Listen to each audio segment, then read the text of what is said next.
All right. Thank you for joining us tonight. We made sure we went through the legal portion of what to do in regards to setting up what type of business you want. We talked about the having some bookkeeping or accounting process in place, so you need to start considering that. And when you do have a chance, go look at the Small Business Association website. They have a bunch of resources too. And so the funding part, I want you to wait for the financial person, the banking person to come on and talk to you. So I don't want to talk about that, but I do want to talk about, have you considered where you will get your supplies from, or if you are going to need any suppliers who may potentially become on your business plan, your partners for the resources. So consider if that is something that you will need. I think, like Patty, you are going to be baking on a continuous basis. Is there a place that you found that's going to be helpful on your pricing for you Amazon. to buy your products? You said yes? I use Amazon, but I'm kidding. There's none of these restaurant places that are good for you? You know what? Because I use such high quality ingredients and such, no, they don't carry it. They carry restaurant Did not know that. more affordable stuff. So Did not know that. So I have learned something today. yeah, I've tried. I've gotten like food coloring, red food coloring. My red velvet cake ended up looking like a ugly, some type of weird, ugly brown, reddish brown color. The sugar is too heavy. I'm real particular. It's Patty Bakes Gourmet, not just Patty Bakes. But no, I do look for suppliers, but I haven't found anybody where I can save a little extra coin. That is definitely something I did not know. So I appreciate learning that. A lesson to be learned by I all. have ordered from China, like supplies as far as packaging boxes and things for my cakes. I know I do that. Okay, so that you have found somebody for. Yeah. Okay. Mike or Colleen, do you have to continuously order or buy products for film or anything like that? Equipment? I would say like memory cards for different projects that can get filled up quickly. I think that's all I can think of. I constantly buy different pieces of grip, C-stands, sandbags, things like that. So I find different consignment shops. As far as cameras, I knew a guy who was sponsored by Black Magic, and so a camera supplier. So I was going to try to figure out how to get different maybe sponsorships and stuff like that from different camera suppliers. But as far as grip, Amazon, or I found a consignment shop that has it for cheap. So that's how I get a lot of my stuff. Okay. Mr. Golden, have you been researching potential places to get your trucks? Yeah, I just, matter of fact, well, the good thing I have, somebody called me from Pride Truck Sales. They got dealerships everywhere, but it's a dealership. I don't know if y'all know, it's a dealership that sells trucks on 25, like by Old National. Like, we go around that curve. So they called me back today or whatever. So the guy, he said that he asked when I would come back home, and I was like, I'll be back home sometime like this month. So they want to sit down with me and basically go over like a strategic plan to get some equipment from me, because I got to buy a truck and a trailer. So they got refrigerated trailers and they got trucks or whatever. So they got this thing going on now where Well, if you put a down payment down there, match it. Hello? I can't hear you. Pretty cool. We were listening. I'm listening. Oh, okay. I'm just All pulling right. up the Yeah. stuff while you talking. Yeah. So, and I feel pretty comfortable going with you guys because their main headquarters out of Canada, so they got dealerships in Canada and they got dealerships in America, but their main dealerships in Canada. So today, after I talked to the salesman, and today somebody from Canada from headquarters called me to ask me how my experience was, and I was like, that was interesting. Nobody, cause usually when you buy cars or you buy anything like that, don't nobody call you to ask you how was your experience with them. They just want to make a sale. Got you. All righty, I got my slides coming. Hold on. All right. All righty, there are a couple things that I want to make sure from an operational standpoint that you are paying attention to. Where is my PowerPoint? Oh, you all show all the way.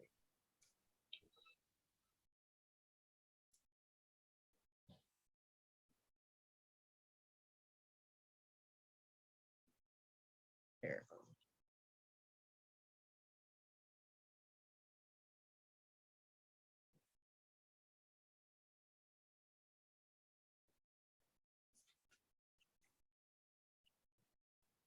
All righty, we there? Everybody see me? Yes. All right, let's talk about some insurance issues that we need to make sure you paying attention to consider. When we did the SWOT analysis and you considered some of your threats, you needed to pay attention to what could impact you. No, of course, no one thought COVID would hit, but that could be another virus or some other scenario could hit. And then what would your business do if you went on lockdown? So there's disability insurance. There's different types of insurance that you may need to consider. Insurance for your equipment, insurance for going on people's property, insurance for eating your food is definitely, if someone got hurt or anything, there's definitely reasons that you need to consider what kind of insurance, not do you need insurance, but what kind of insurance. What are the state and local requirements for you to do your job and your business? If and when you have employees, then you need to consider what that is. Oh yeah. Colleen, remind me to pull up the IRS definition of contractor versus employee. I think that was something that I needed to cover. So I just remembered that. Your automotive insurance, sometimes it may or may not be covered if you were in the act of doing business or not. So it depends. So you may have to have specific coverage for that.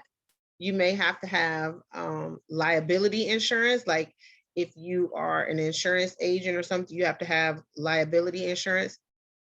Even as a business consultant, I have errors and omission insurance.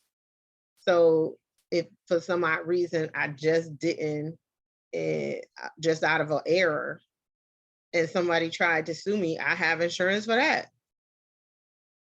There's insurance for your board or your directors. There's insurance for that.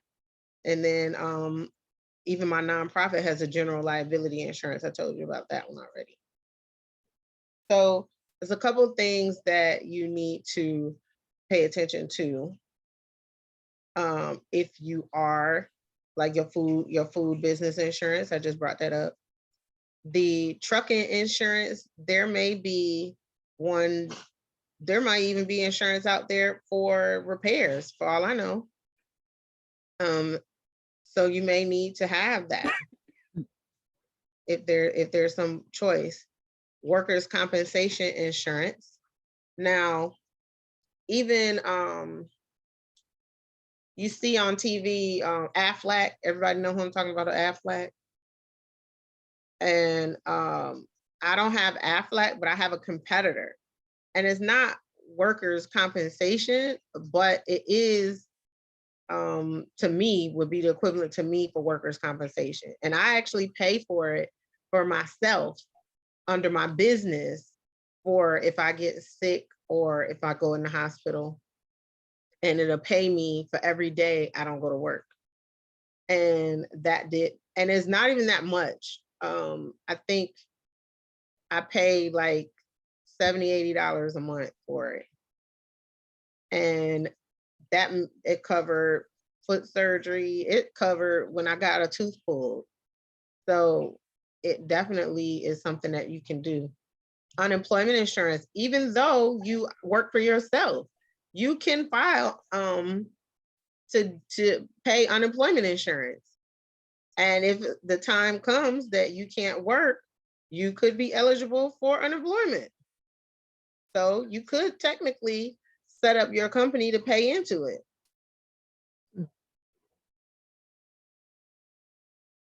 And that is another thing to get clarity. Once upon a time, and it's been a while, that it was like when you work for yourself and you don't pay into it after like 10 years or the equivalent of those quarters, like you may lose access to that. Or you know, I don't remember if it was insurance or Social Security or something, but it was like if you weren't if you didn't pay into it, then you started to become uneligible. So just make sure that information is current on when you're working for yourself. Are you going to be eligible down the line if you don't pay into it? Because you may want to make sure you are paying into it. Property insurance. When they broke in my car one time and stole my car, I was getting ready to leave for work and my purse and laptop and everything was in the car already. The car insurance only paid for the car. They did not pay for anything that was in the car. I had to file a claim on my home insurance in order to cover like my computer and my property and all that kind of stuff. So just be mindful of renter's insurance or homeowner's insurance and what covers what. Another thing I would tell you is take pictures of your products and your equipment.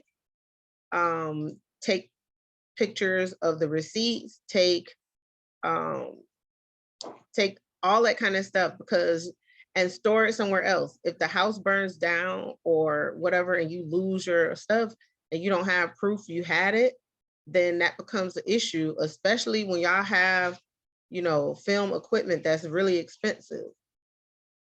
Some insurance companies make you buy separate insurance.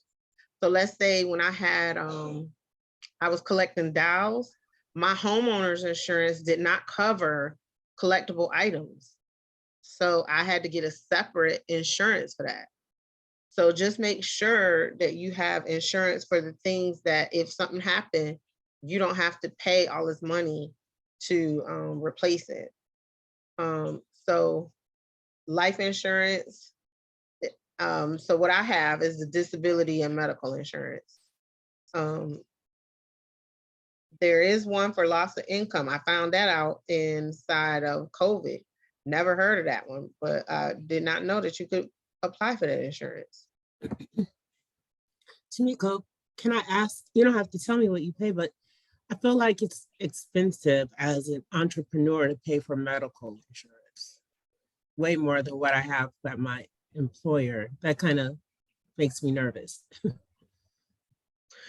So let me tell you, I have a friend who the insurance, I had someone that was like they're paying $400 insurance. And then I had another person who was paying no insurance. And I was like, how is that possible? So under the way they explained it to me, under the insurance, the like Obama healthcare that they set up that you can apply for, it was like the person who said they didn't have a job or didn't have anything, like no income or whatever, they were the ones that had to pay the 400. But the person who had the job that they put in like an income level, they adjusted it. I don't know how that happens, but that was the way they explained it to me. So I can't say that. But if you are worried about health issues, or if you have a health condition, I would definitely say that impacts whether you need to quit your job.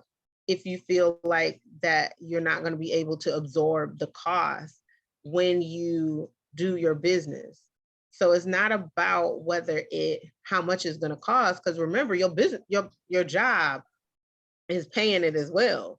Your company paying it. It's the same price. They paying it. It's just that as the business, you are your job. So now you have to pay it. So the key to that is your business able to handle all the expenses that is going to come? And that is something that I was saying to you before, that y'all need to consider, what level are you expecting this business to do? Because if it was me personally, I would sit down and do an actual budget of what you have to spend in a given month. Not what kind of money you got coming in, but what are your bills for real on any given month? No matter what, whether you make the money or not, what are your bills? What are your rent? What are your utilities? What are you, and then that way, for a fact, I need $2,000 a month.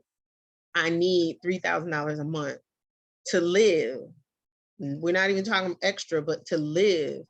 So the business after expenses is still going to need to get you this $2,000-$3,000 a month.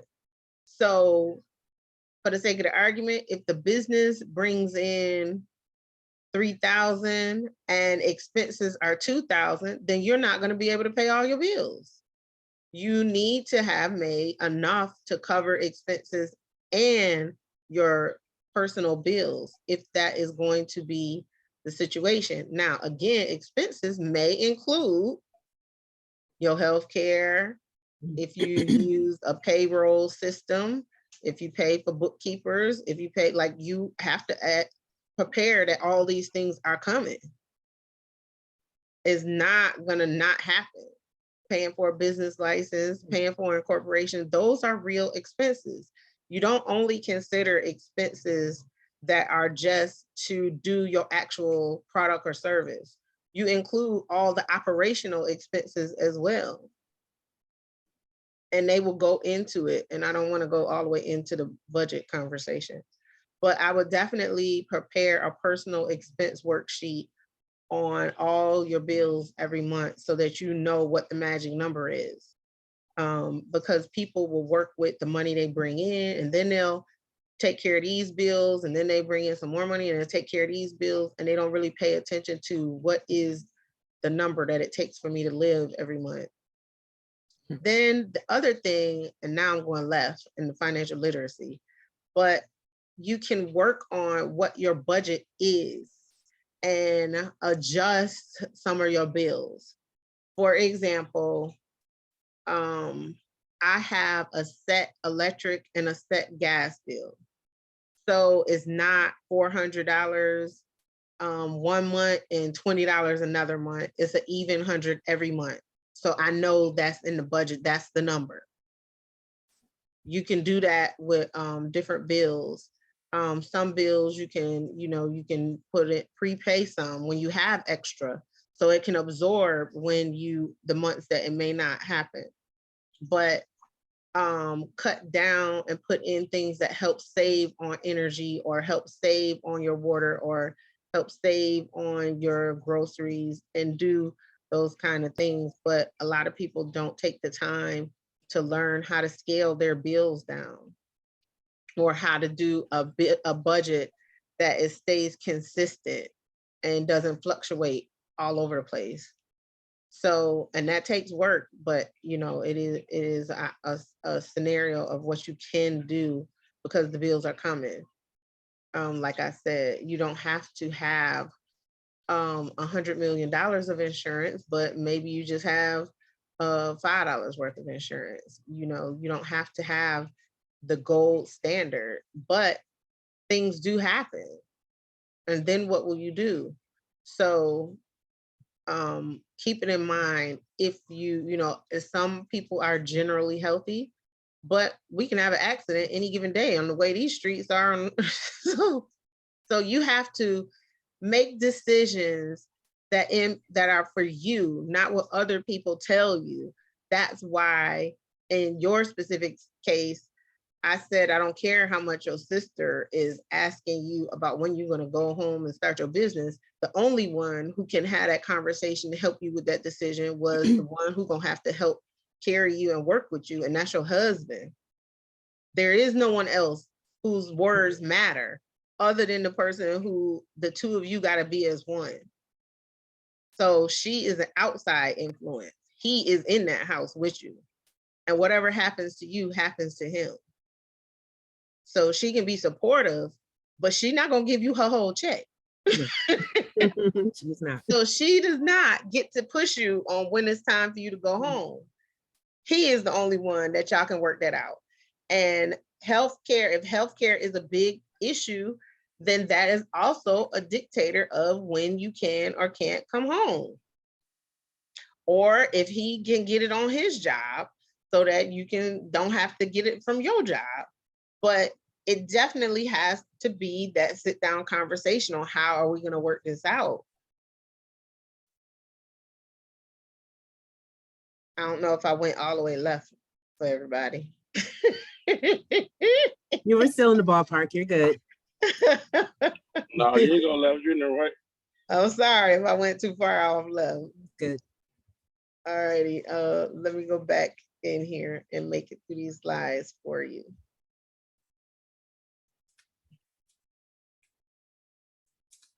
Oh Lord, I done clicked on something wrong. Sorry.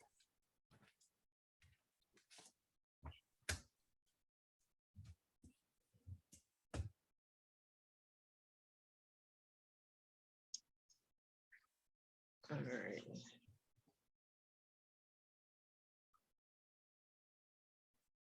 Now, I don't know why I went all the way back to the first slide. Point 2. Review examples of the required business insurance. Is your business required by law to carry a specific type of insurance? So I would say, for example, Mr. Golden, do you know what type of insurance you will need if you get your truck? Yep, I gotta have. Well, I gotta have a policy that cover up at least $1 million. The policy gotta cover my cargo, and it gotta cover my truck and trailer, and it gotta cover damages as far as, like, say if I have an accident, say if I hit somebody's house or something and damage their house. So it got to be able to cover that.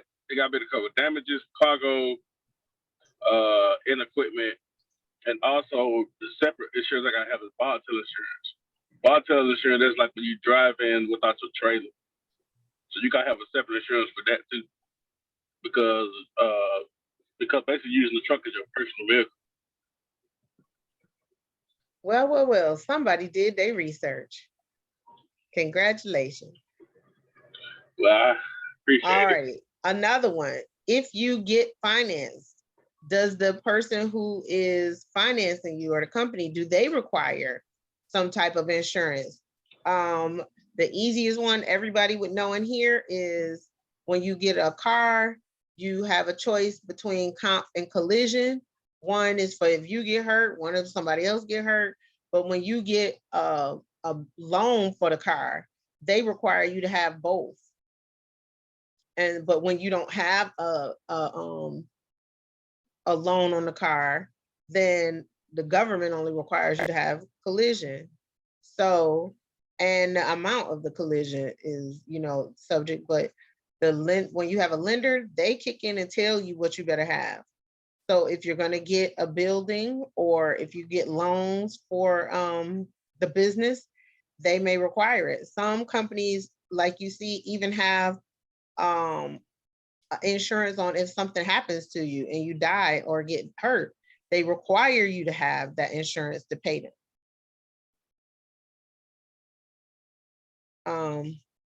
That's another thing, sidebar.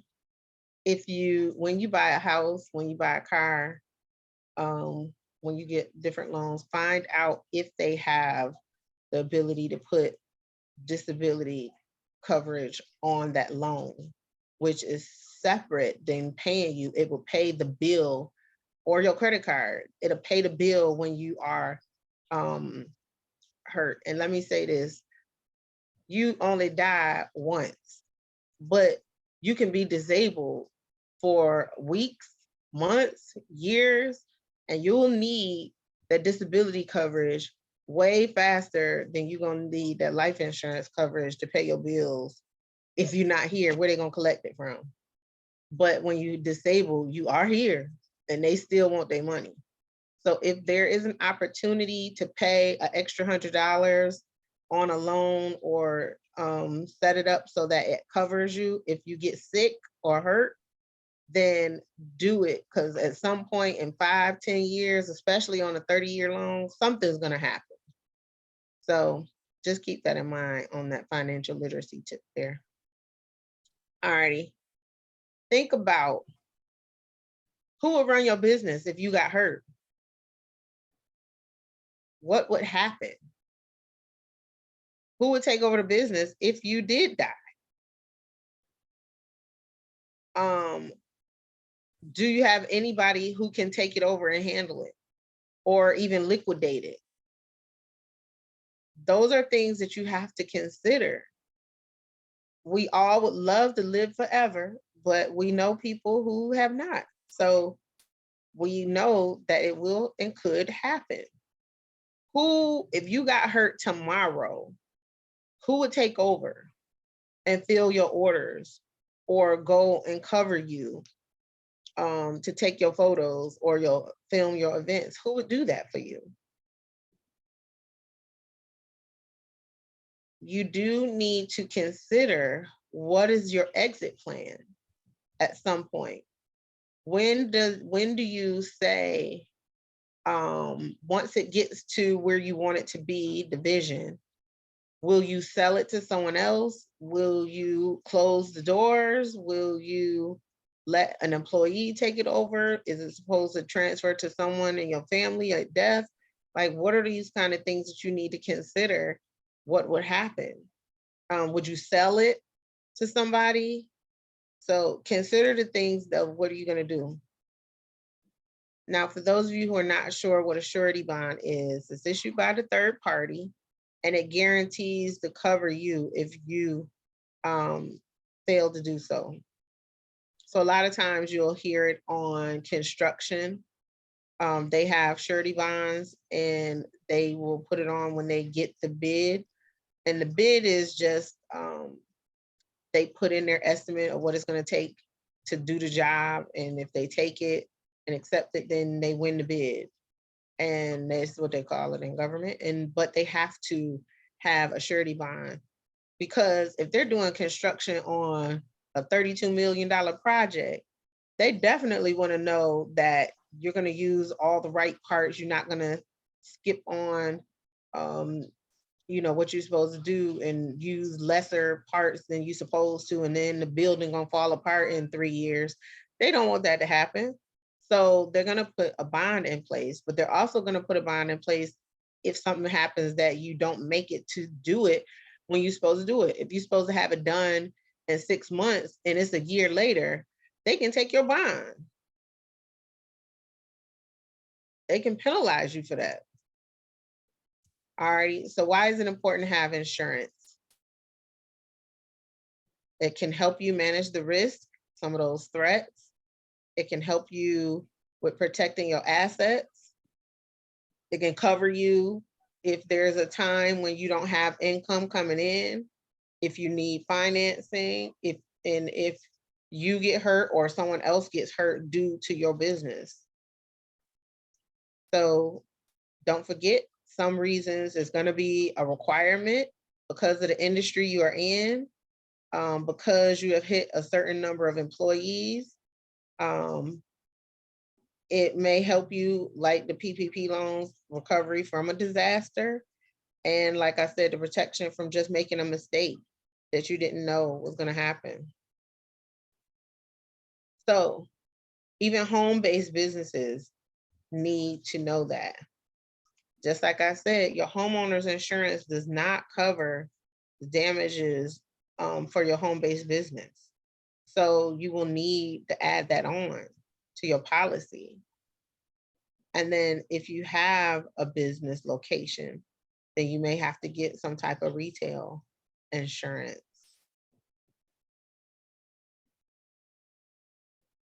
The business location affects it. Where you are located, just like different zip codes increase the insurance rate, they do it as well when it comes to commercial and the type of business that you have. The trucking business is going to be a lot more dangerous than the baking business. And then for the sake of this example, or how many accidents happen with filming. Of course, a love story film versus action film, then that makes a difference. So just keep that in mind, that it can be a situational insurance as well. I've gotten insurance just for a training day versus the whole year. And it just depends. Weigh the cost. Just like you asked about the medical, weigh what the cost. Does it really make sense? You may want 5 different kinds of insurance, but after you found out the quote, you can only afford 3. Well, obviously take the ones that you have to do, and then have the ones that you want to do when you can get to that point. Don't try to do everything at once if you can't. I didn't get mine probably 3-4 years into working the business. And that was because one of the students coming through, that was her business. And she asked, could she do a quote for me? And I said, sure. And I ended up signing up, and I've just had it ever since. But my errors and omission insurance, I didn't even know I needed it as a consultant. And I didn't get it until probably my 5th or 6th year of being in business. So it's okay to get to that point. I just lucked up and didn't need it, thank goodness. But, again, research who you use. Make sure you put your policies somewhere you can get to them and keep them safe. I did buy one of those portable safes that in case of fire, I did buy one of those to keep up with those kind of policies. And again, who is your emergency person? If you have a car accident or something or a heart attack or whatever, and you can't talk, who's supposed to know what to do? And so, even in my family, we have an emergency medical bag on where to go find if something happens. Where's your funeral arrangements? Your when you go in the hospital, if they need to pull the plug or not, all of that is in the little packet, and everybody knows where to go find it. So you need to have that person that you tell, hey, if something happens, I need you to do this. Alrighty. And then if you don't need to make sure you keep up your beneficiaries. I had a friend who lived with her boyfriend for years. She got sick, put her house in his name so she could get on disability. He had a heart attack and died, never updated his beneficiary paperwork. and the ex-wife got the house because she was the beneficiary. Oh, but that's cold blooded. Yeah, that's cold blooded. She had to get out of her own house the day after the funeral. So definitely make sure you keep up with your beneficiaries. If it's kids, if it's husband, if it's a friend, if it's sister, brother, whatever, make sure you keep up with it. We kind of talked a little bit about the credit score to aim for, that 640 mark at least. Try to get there and figure out what to do. If you are not there, what do you need to do? And it's not a perfect world. But again, know what you need to do. I'd rather you know what you need to work towards than saying you didn't know and then you get hit. I would rather you at least had a clue. So I do want you to research, according to your industry, what licensing or insurance do you have to have? What certifications do you need? That is something that you should know. Remember, I told you in the beginning, no one should know your industry better than you. Alrighty, so it can help and make a difference. Even with my car, I have gap insurance. Does anybody know what gap insurance is? Yeah, What is gap it? insurance. Gap insurance cover the rest of your car. Like say if you have an accident, it'll cover the principal. What? No, hold on. It covers the remaining amount of your car.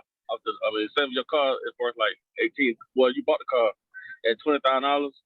So you've been driving for a year, so now the car worth like 12,000. So it'll cover the whole full 18 instead of the 12. Correct. If you have, if you have the value of your car is $5 and your loan is still $10, the gap insurance will pay that other $5 off. And you don't have to pay it. So, and that goes along with your house as well, I guess. I don't know, but I know it definitely works with the car. I thought they included in your car payments, don't it? Well, everybody doesn't sign to get it, so it may or may not. Oh, when I buy a car, I'll make sure I have gap insurance, especially living in Atlanta. Driving around Atlanta, yeah, you better make sure you got gap insurance. Well, there's you. I'm just Everybody saying, not like you. No, I'm And just saying. everybody didn't know about it. Oh, I'm sorry. Well, That's why a we lot of having people, these classes. yeah, because a lot of people don't know. A lot of people don't know about that what it's called. I forgot what it's called, but this is the term of the in the insurance policy though. Say if you got somebody say if I'm riding your car, Mr. Miko, and I get injured, but we get hit by a drunk driver, so I can sue your insurance, but it won't affect you. I can sue your insurance. Oh man, I forgot what it's called, but it's very important to have this if you live in Atlanta. I think it's called oh man, I forgot the name of it. But a lawyer told me to get. It's just easier to have comp and collision. One is for if you get hurt, one is if somebody else get hurt. It's just easier to say that. When I first moved here, I had a car accident and the other guy only had the basic 25,000 collision insurance. So I had to have surgery and stay in bed 6 months. The insurance company called the hospital and was like, you can have that check, because they already knew that wasn't going to cover what was happening. We had to file a claim against my own insurance to pay for everything, because I had 200,000 worth of insurance. So I think that's what you're trying to get to, but that's why it's better to have full coverage is the easier way to say it. If you have full coverage, it will be comp and collision. It's called uninsured motorist. Mm-hmm. That's what, that's what it's called, uninsured motorist. Basically, it covers you if you get hit and the person don't have no coverage at all. Mhm. That's what it covers. Now, does anybody have any questions in regards to this discussion about insurance? Or any comments of what we talked about, or never heard of some of this stuff and want to point out that they learned something, anything?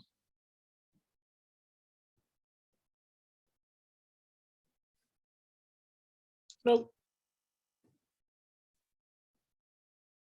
All right. Well then, do you need to take a break or keep going? Yeah, let's Um, 5. All right, then I'm gonna keep going. Did y'all say no or take a break? I said I need to take a 5. Okay. Well, I will see y'all in 5 minutes then.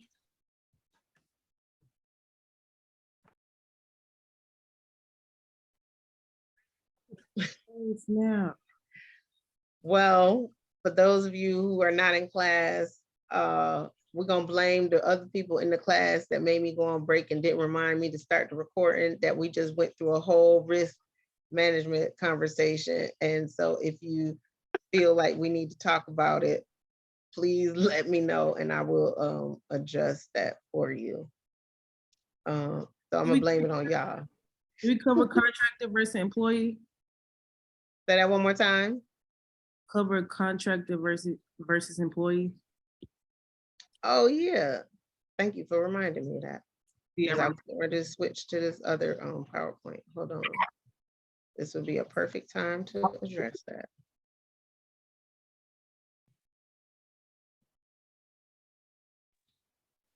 My bad, y'all. My phone was acting weird.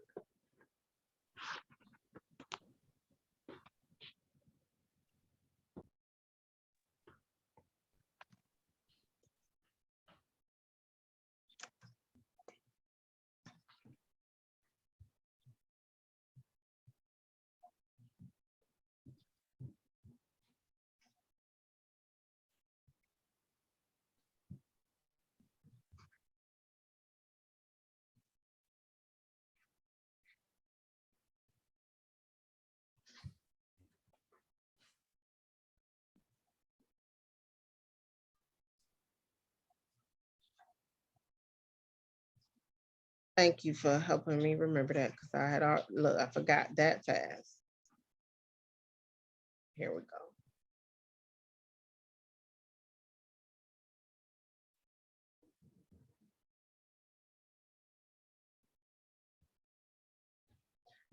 And I always go by what the IRS says, not necessarily what LinkedIn says or what social media says. I go by what the government say. And so when you are confirming whether they are an employee or a contractor, this is the standard that they determine whether you are an independent contractor or an employee. If they have behavioral control, how the work is done through instructions or the training or other means. So there's the three points: the behavior, the financial, and the relationship. Financial control, the extent that the you are in charge of everything for them to perform their duties, is the relationship. So let's say, for the sake of the argument, that as a consultant, you tell me, you hire me to do a strategic plan. And so I say, okay, I'm going to do your strategic plan. I'm going to work on it over the next 2-3 weeks, and I'll have it done in 30 days. So I have created the control in the process of how it's going to get done. If they tell me they want me to do a strategic plan, you must come in from 9 to 5, you have to sit here and do XYZ every day, they are controlling how I have to do it. So they are moving me into an employee situation. Do y'all understand the difference in that? Yeah, And so they're trying to tell me I'm not an employee because of the way they want to pay me, but because of the way they have controlled it, it can still turn into that kind of, that it is a situation where they've done it. Alrighty. Let me see. There's another one that's out there. That's kind of like a checklist.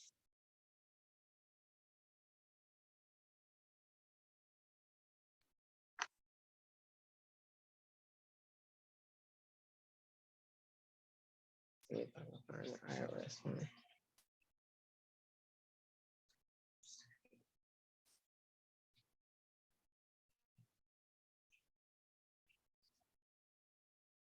Y'all can still see my screen, right? Yes. Alrighty, so let's just look at it. Can the worker make a profit or suffer a loss as a result of the work, aside from the money earned from the project? say that again. Profit or loss, the first one. Can a worker make a profit or suffer a loss as a result of the work, aside from the money earned from the project? Because that's going to dictate if they are an independent contractor or if they are an employee. Does the worker have an investment in the equipment and facilities used to do the work? The greater the investment, the more likely is the independent contractor. Does can they work for more than one company? Or are you controlling that? Can they offer their services to other people, or they can only work for you? Do you have to train them to do it a specific way? Because I'm supposed to already know what to do.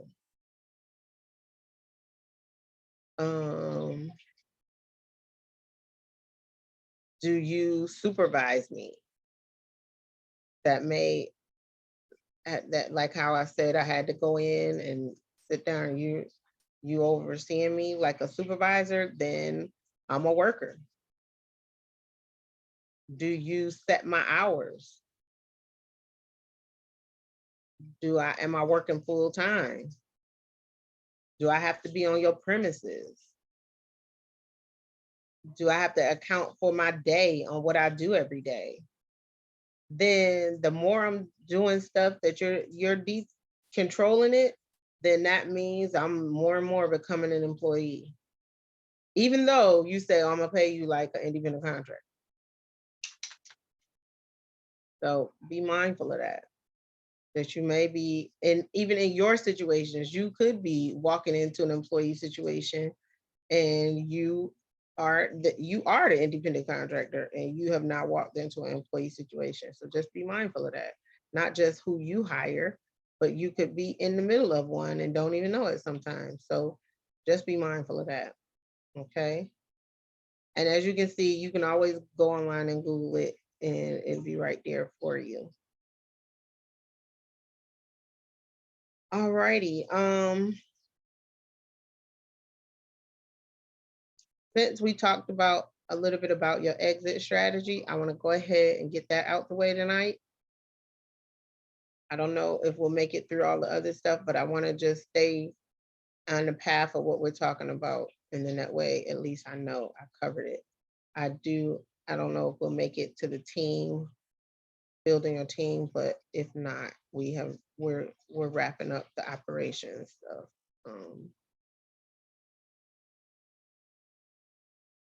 So how many people have thought about what they would do on their succession plan? Has anybody already thought about an exit strategy on what they're gonna do?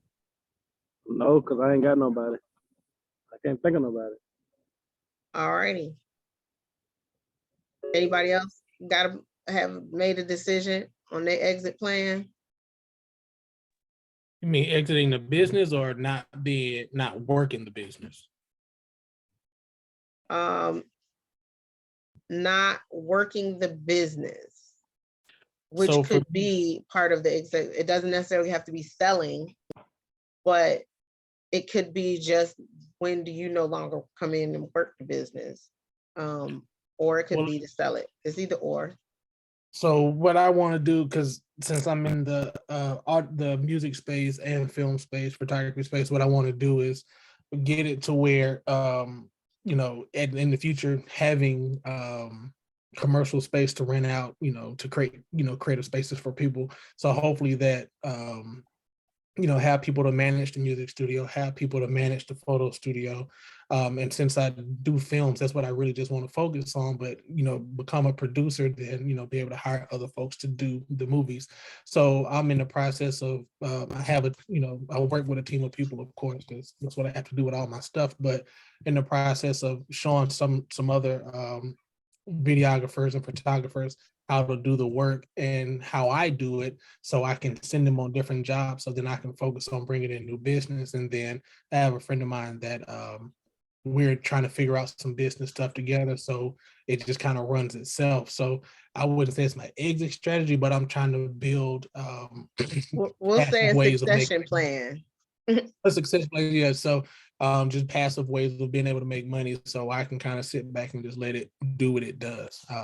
So that's kind of in the works now, even, you know, now, but it's more so just being able to let the business kind of just run itself, putting things in place that'll just make money. And I just kind of just tell people to go, like, point and say, go manage that over there.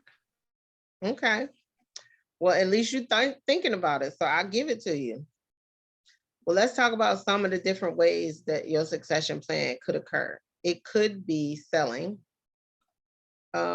You could get a job from a company and they could buy you out. I did have a guy who was doing some IT, him and his partners, and they got bought out and he ended up going back to work. So it just depends. Sales, you know, profits aren't meeting your needs. And at some point you just say, you know, I'm done. The industry changes, you know, they are joking about the Super Bowl commercials, how this Blockbuster commercial is, you know, making all this money, but Blockbuster once upon a time was the big company and now it's not.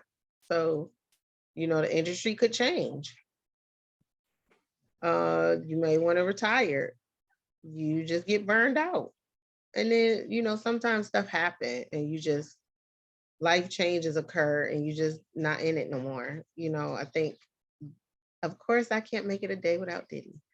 You know, once, you know, Biggie died, Diddy didn't really want to do the music business anymore after that. So sometimes it just happens. So consider, what would you do if you wanted to? Determine the profits, determine, is it a attractive industry, meaning people want to be in it? Are there potential buyers? There are companies that will help you sell your business. That's their job. They come in and assess your company and help you find buyers. Dentists do that a lot. Dental offices do that, in medical facilities. They do that a lot. You know, they'll help you assess it. What is your inventory, your quality, your assets?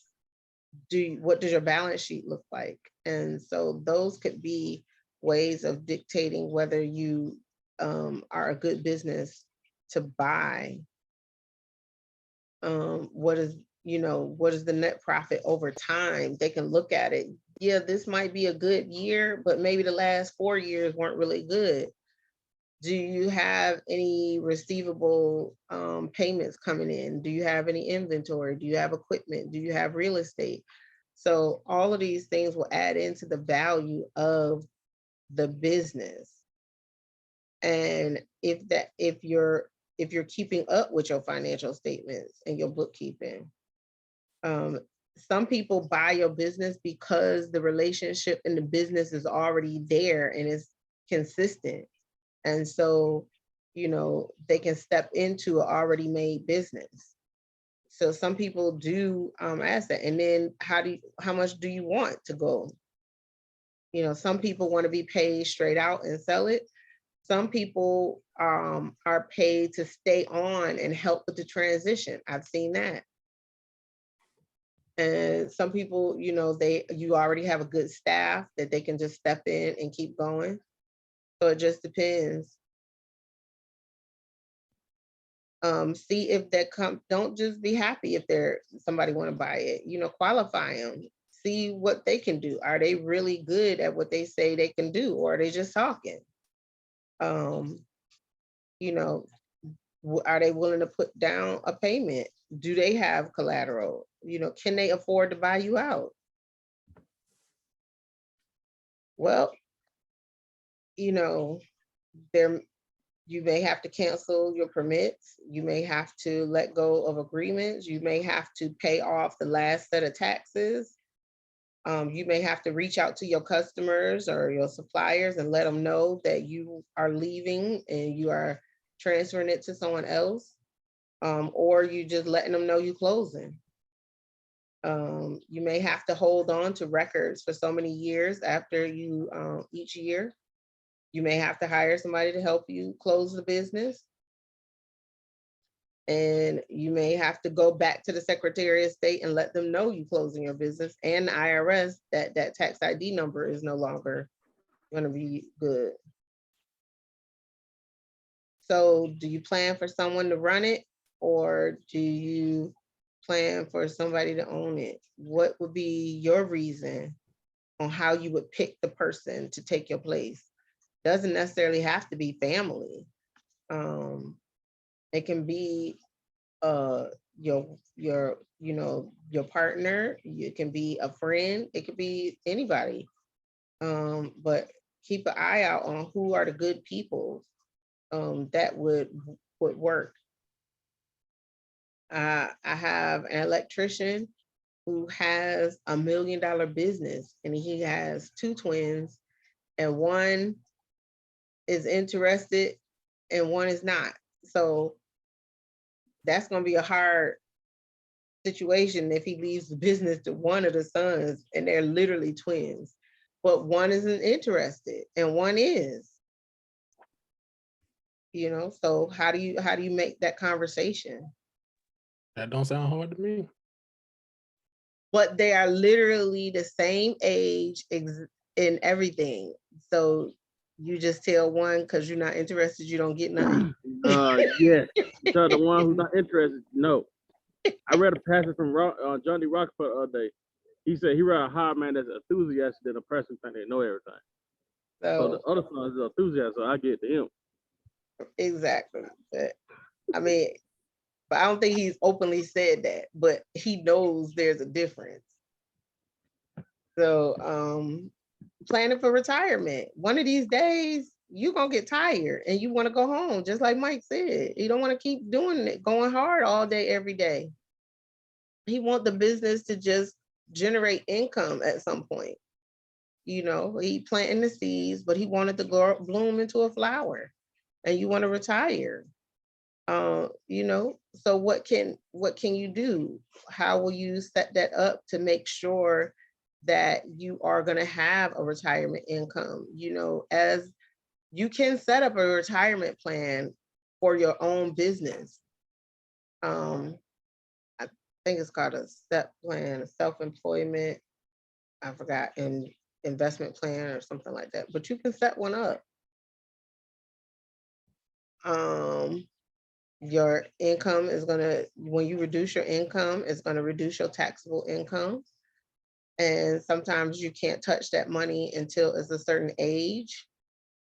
And you know, the interest can, you know what I saw on a video, a story the other night, they talked about saving your money in the bank or in a can, and you know, $20 today is going to be $20 tomorrow.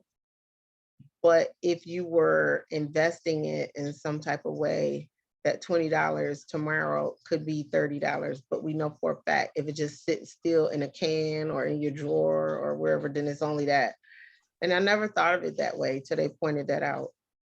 So I'm gonna make a more concerted effort to invest some of my income to grow it instead of just putting up some money to save it. See, self-employed plan, set plan. And you can put in a certain amount per year. Self-employed, they have a little bit more leeway on the amounts that they can put in. And that's it. Quick, fast, in a hurry. You can sell it, you can close it, or you can just retire. And the business may generate the income and just send you a check like Mike wants. So it's no wrong way, but consider there will be a day. And when that day comes, what would you like to happen? You don't have to know the breakdown and facts, but consider that scenario. If you know there's no one to leave it to, then will you sell it or will you just close it? Because that situation still has to happen. And that's pretty much that presentation.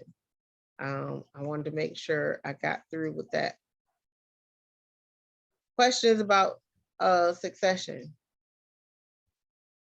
Questions? What do you think you would do, Miss Patty?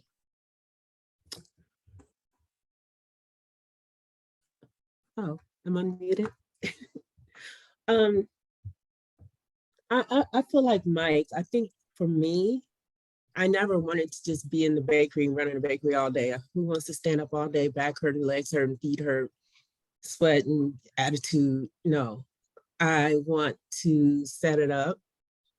I want to be in a position to help the community, help provide jobs. And I'd like my availability for my family. A lot of my family are in their senior years and don't have kids. And I want to be the person that can be there for them with whatever they need. If they need to, like I said, my family's in Michigan. So if I have a good, stable running business, then I can go home, help the one sister out of 4 that's there with family. So that's my ultimate goal, to provide jobs and be there for my family. So I want to quickly be up and running and have people in position, because I'm up there in age myself and I don't have much time to be trying to take care of somebody. I understand. But yeah, I was talking about that myself today. So would you sell it? Would you close it? Or would you pick someone to take your place to keep it going?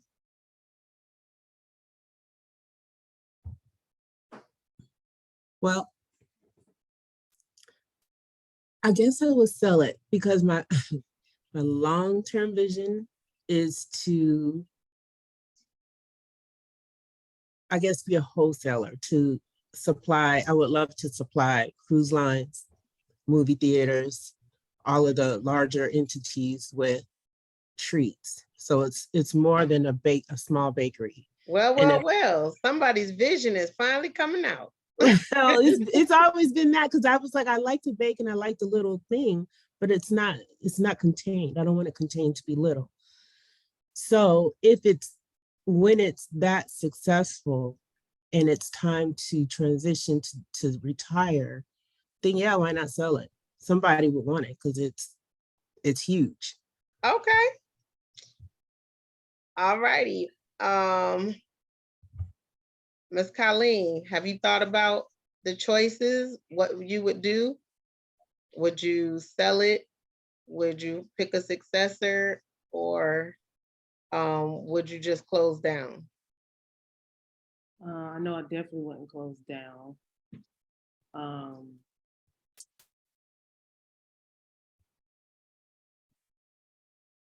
don't know. I don't know what I would do. All right, you don't have to decide, but think about it. Okay. All righty, Mr. Golden, you said you don't have anyone to succeed it to, so would you sell it or close down? that I don't know. I just want to get the first truck, get some capital growth, then just take it from there and just see what happens. So I just pray every day to God, let me wake up to get what I'm trying to get to. So No, try you to get there. The business is there. So Uh. at the time that you ready to retire, would you sell it or would you just close it? I don't know. I might still just work. I might just pop up in the office or whatever, and just show my face like I'm Arthur Blank or somebody. So I don't know. I might change my position or might put somebody in the CEO position or somebody. So I don't know. But the vision So I that have sounds is more like you might pick a successor right. So out of some of your drivers. Okay.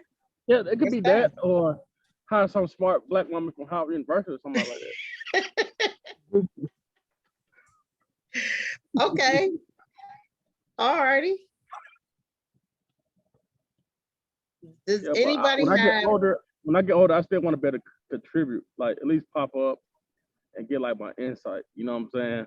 But I still want to be able to be like on the beach with a woman somewhere in Bermuda chilling, but I can call in and make some make some pointers or whatever, and y'all can just leave me alone. okay. Well, I like that y'all are thinking about what would you do. I don't. My bad. I had got a little confused when you said the exit because I was thinking about the exit when you told my life you just died. That's why I said I ain't got nobody, so I don't know.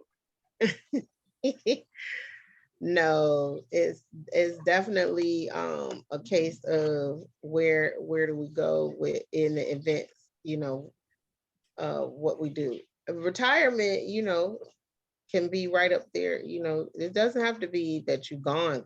It could be either or. Okay. But at some point, it's gonna be a day you tired of doing this every day. I have a truck driver right now who is tired of being a truck driver. He has decided he wants to open a trucking school, and that's what he wants to do. That's yeah, that's smart on his end because like he still have his hands in, but at the same time though he'll probably gain more passion from driving because he'll be teaching other people how to drive. See me, I couldn't do that. No, but that's his transition plan. That's what he wants to do now. Yeah, that's cool. That's smart. That's real smart because like that'll be his way of giving back. But at the same time though, he's still getting compensated, but he's giving back though. You see what I'm saying? Mm-hmm. So I don't know, man. I don't know. I mean, the only thing I'm focused on is just getting this one truck and just see how it go from there. That's the only thing I'm kind of like really focused on right now. I ain't trying to sound I'm not trying to sound arrogant or cliche or nothing like that. But really, that's like the only thing I'm focused on. I just get this one truck and just see like. That is what you're supposed to be doing now. But we're saying there will be a day that you're gonna be tired. Yeah, I guess. What's that saying? Oh, say I guess I just cross that bridge. Come on, I guess. Yep. Well, it sounds like you got a couple of ideas of where you want to go. Yeah. But the main key to hire some smart black woman for Howard, that'd be fine. I'm not fooling with you today. All right, people, let's get through this record keeping because we are getting ready to wrap up operations. The only thing we got left is what are you gonna do about your team? What are you gonna do about keeping up with your records, and your operations piece of this puzzle will be over. All righty. You will need to keep up with customer records, sales records, correspondence, inventory. Your customer records is not necessarily the same as your sales, because you can have 20 customers, but you could have had out of those 20 customers, you could have had 100 sales. So somebody gave you the other 80 sales. So, keeping up with who did what is definitely what you need to do. But your customer records could be just to keep up with them, to, send out newsletters or sales discounts, or and then correspondence. That's because you never know when you may or may not have to put in writing what happened. People have a quick memory loss on what was said in a conversation. If you and a person talk about something and y'all didn't write it down and sign off on it, go back and send an email to recap what y'all talked about. You know, just to recap, and you don't have to make it like it's really, really contracty. It could just be simple as, hey, great conversation today. Just to recap what we said, we're gonna do, you know, this is what we talked about, and this is what you're gonna do, and this is what I'm gonna do, or whatever. Just something that is in writing, because people have a real quick way of saying that's not what they said. Alrighty, so just make sure everybody heard the same thing. When you put it in writing, is very easy. They can reply and say, nah, well, I thought this or that, or they don't. And then it stands what was said. So, but just definitely keep up with what records you need to keep where. I have a plastic bin that I keep up with just for my financial records for each year. And I have a hanging folder. I'm looking at them. That's why I'm looking that way. I have a hanging folder with the folder in it, and it's labeled for whether it is my auto insurance or the telephone or utilities or the nonprofit or medical. So I do keep up those records. But I also have my flash drive or my computer file that's keeping up with the legal records for the company, the tax records for the company for each year. They are in each year. Tamika, Uh-huh. oh my goodness. Are you serious? That is a lot of record keeping. You can't get anything done. I mean, I'm on the other end. I do not, and it's exhausting work. That's a job by itself. It is, but I'm paranoid about it. So, I probably should be, but my goodness. I am paranoid about it. When I get off screen, I'm gonna turn it to you and show you my binders just so you laugh at But me. how do you keep up? You don't go to bed until everything is Oh how it's no. supposed to be? Oh no, I'm not that anal. No, maybe once a month or once a week. James does his once a week. I'm normally like once a month, sometimes every other month. And I just put all the records, receipts and everything together. And then when I got time, I sit down and just sort them into the right folder. If it's something, now I have file cabinets, so the legal documents and the tax documents I keep in there, or they're on electronic, so they're just in the file folder. All righty. Did you know there was an actual time frame that you must keep paperwork? Did anybody know that? Mhm. No. I did, but I Yeah. didn't know how long you need to keep it. Yeah, I knew because me, Bobby been a truck driver. We deal with Department of Transportation, the Fed, so that's how I do. And I know they want you to keep documents. They want you to keep documents up to like 30 years or something like that. Like, it depends on how long you had your company, but they want you to keep all the documents. And they actually want you to put your documents in a file cabinet, locked away. Well, you ain't got to do this, but it's in writing that they prefer you put all your cabinets somewhere where they won't get tampered with, like in a safe or something like that. That's something they call audit or whatever. They can go find everything. Yep, auditor reports right there forever. Yep, so keep that in mind.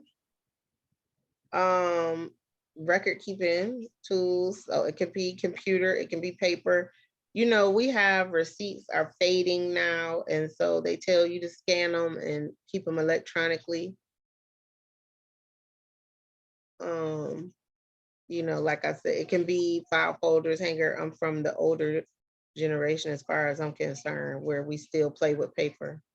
So I'm trying to learn how to merge over to electronic, but it's tough for me. So I'm not even going tiptoe over that one. The tickler system is where you have a place that reminds you it's time to do something. So you have a way to pop up on your calendar, or it's written on your calendar to remind you to do something so you don't miss deadlines. Like we were talking about the incorporation renewal. Those are things that you definitely want to be mindful of so you don't miss it. Do you want a paper system or do you want an electronic system? Definitely keep a backup. I told you about my flash drive episode. This is where I feel some kind of way about the cloud. It seems to be magically, you can keep everything in the cloud, and now you have to keep buying more and more space on the cloud. And that's gonna be, you know, so I'm kind of moving back into the world of an external hard drive where everything don't have to be in the cloud. I don't need to pay to hold everything online. But again, that's personal preference, but is nothing wrong with cloud storage or cloud accounting. I had QuickBooks on my laptop, and now I'm moving over to QuickBooks Online and adjusting to that situation this year. So I am moving over to a cloud world, but you have My to last decide it. last course with business plan course with you, you mentioned you use QuickBooks, and so I got QuickBooks Online, and I still can use it. I'm like, Tamika, I can't use it. I've had it, and the only thing I really like is that I can send invoices for what I do, and I like the efficiency of that. But the record keeping, oh goodness, I can't. So QuickBooks is again more built for accountants. I would say if it's overwhelming, because it is a lot going on in there, then maybe you scale down to a different service. Ask James which one he uses, because he likes his. And I don't do my QuickBooks all the time, just so you know. I tried, but I just, and not, I don't No, have an it accounting background, so it was a is bit. it's one of the harder ones to use. It is not super user friendly. I will not lie to anybody about that. Yeah, I have QuickBooks. I just use it mainly for like when I file my taxes, I just give it to my accountant and then he just consolidate everything pretty much for me. And tracking mileage. I have a Okay. Mile IQ is what I use on my app to keep up with my mileage. Mile IQ is the app I use to keep up with my mileage while I'm driving around. But yeah, you need to come up with what is your way that you will keep up with your system and how you're going to take care of everything. It's totally up to you, your invoicing, your bookkeeping, your sales, your orders, all of that. You do have to keep up with it. Do you want your computer? Do you want to be in the cloud? Do you want to be able to share, like she said, with her accountant? It definitely depends. But a lot of the stuff that is being made now is being able to utilize it. There is even apps to keep up with the employees' timesheets and sales estimates. So it's everything you need is out there now. Definitely, and try to learn how to do some of the reports on QuickBooks since you do use it. It does tell you some things about the business that you may or may not be paying attention to. There may be certain times of the year that you get more business than others, but if you've never looked at the report, you have no idea to notice that. Which would help on budgeting money if you were aware of it. If you know, February to August is the main months I make money, then that will let you know you need to save up enough to cover you for the other months. Some businesses are actually seasonal, like the wedding industry. Yes, people get married year round, but there is a bigger time frame around the year that it is, everybody knows that this is the big wedding season.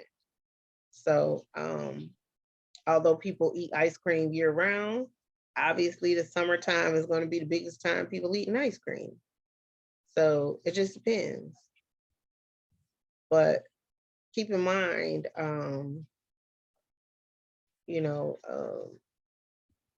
what are you going to do? But you definitely need to come up with how you're going to keep up with your financials and your accounting. There is tons of ways to help you keep going in your business. There's YouTube University is out there, but SCORE is out there. We have a Women's Business Development Center. I don't know if they're in Gwinnett or the top of Fulton. I think they're in Gwinnett. Our Small Business Development Center is downtown in Atlanta. We have tons of places. Atlanta luckily has a lot of resources for you. So we have a way that we can keep someone to help us going on getting our business in place and helping us figure out what we need to do. So just keep in mind, you are going to need to figure this out and make a decision and not get overwhelmed on how to keep up with it.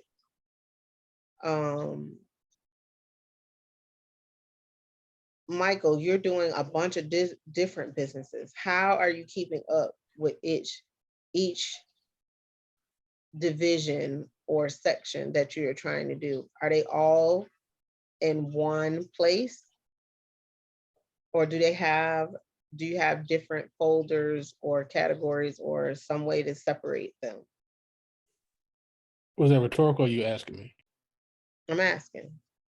I have an online software that I use to send out contracts and invoices, so it keeps track of customers. And then when I'm contracting with the municipalities, when I get the paperwork, or I try to keep track of those records. So I'm trying to get better about that now because it was all over the place before. So with me consolidating a lot of stuff under one, I guess you would say, umbrella onto like one business, it's become a little bit easier to keep track of most of that stuff because it's especially using the online software and kind of having my tax forms, it's getting a little bit easier to kind of maintain. What software are you using? My sister put me onto a software called Dubsado, and that's where I can send invoices, contracts, forms, quotes, stuff like that. So it's kind of a CRM system, customer relationship cluster, CRM, customer relationship management, something like that. I can't remember what it meant, the acronym is. What did you call it? It's called Dubsado, Dubsado, and it's made for creatives. So Colleen might want to take a look at it as well. It's pretty cool. So, but my sister put me onto that, and I've been using it for more contracts and invoices. So it's been pretty cool. What's the price? Hey, Mike, why you spell that again, Mike? Dubsado. Said D Dubsado, Dubsado. It's kind of a C. Oh, okay. Yeah, Dubsa. Yeah, there it D-O. is. Yeah, DL. Okay, okay, I see right there. Yeah.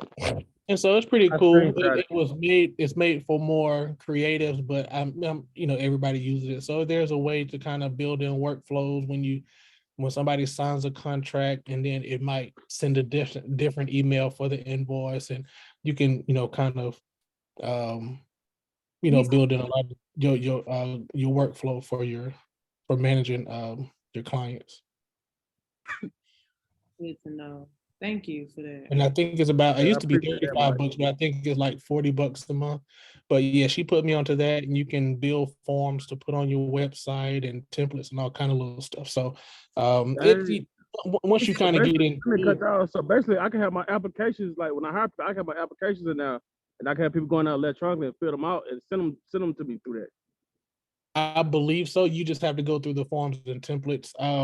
I honestly use it on a basic level, but my sister's a little more in depth with it. But once you get in it, it has some pretty good stuff in there for client management. Okay.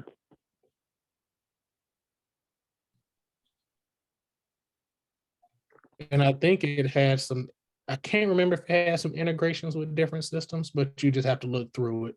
I haven't done a super deep dive, but the more I deal with certain clients, then I'll go in and build form quotes, proposals, things like that. Gotcha. Thank you. Anybody else have a example of what they use? Do you use anything else besides QuickBooks, Colleen? I do have, like, for my invoices, I have this app that I download. It's just called Invoice Maker. And it pretty much keeps everything. It tells me like the total amount of invoices I receive. The part where it says like waiting for payment, what's overdue. It's called this is called Invoice Maker, and I pay like $60 for the whole year.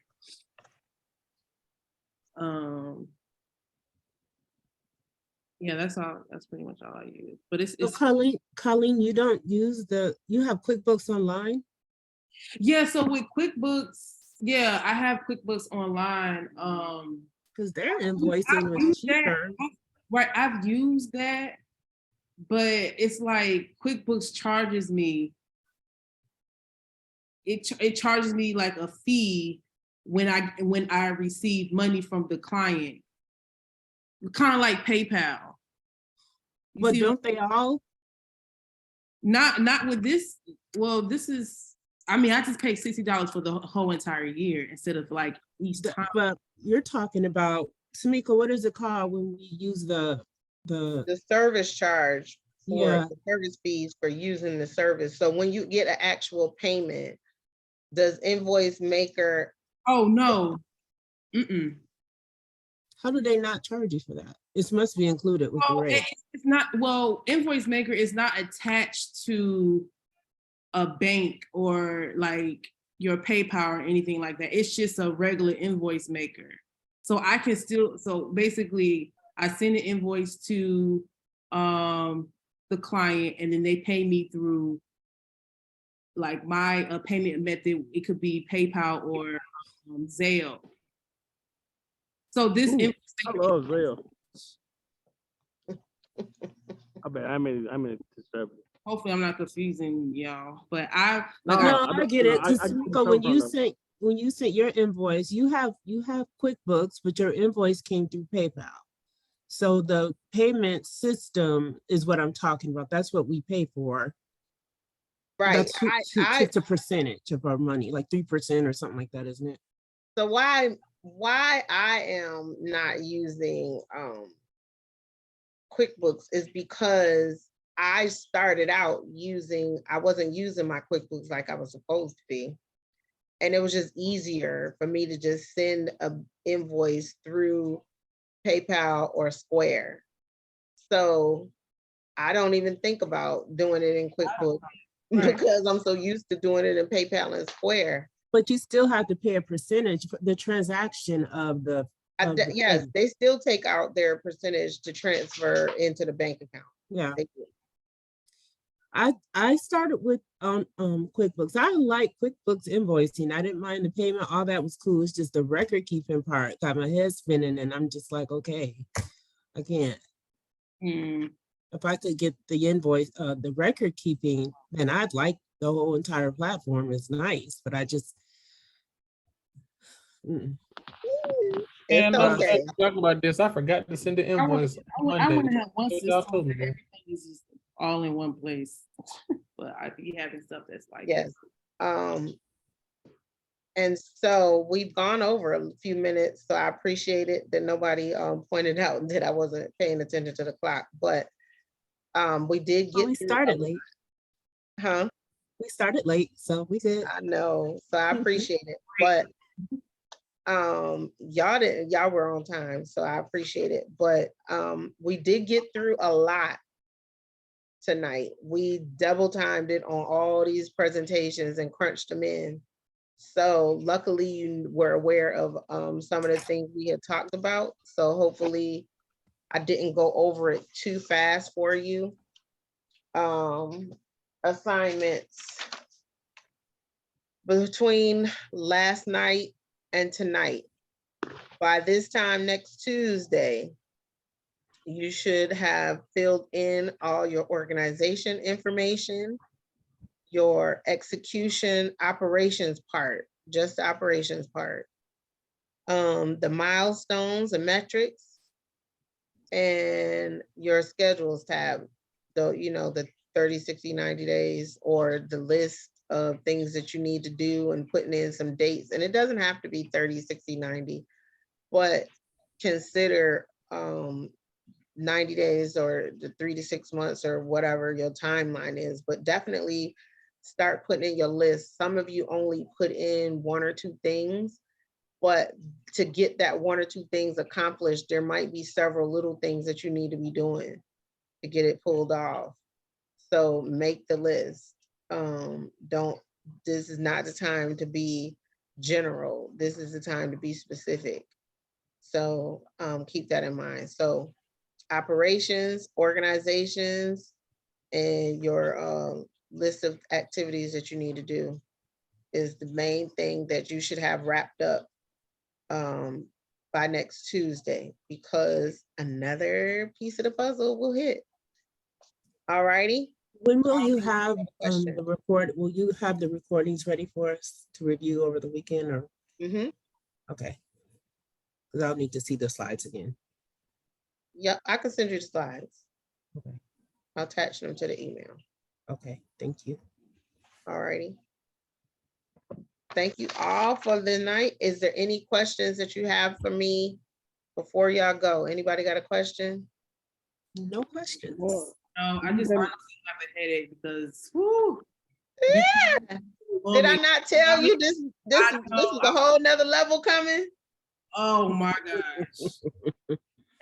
I gotta You'll be all right. The only thing I can tell you is Patty and Quentin have come through my class before, so they already knew it was coming. So they was prepared. Yeah, I'm so prepared for it. I'm so prepared for it. I don't even think about it. I just know what I gotta do. Oh my God. I want to say Mike has worked with me and hopefully seen me put the pressure on when I need something. So yeah, I've seen it. So you'll be you're just getting used to me. To be honest with you, they should give us the option to learn this in high school. Yep. Yeah. Oh yeah, I owe you a visual on my records. Hold on. Oh my goodness.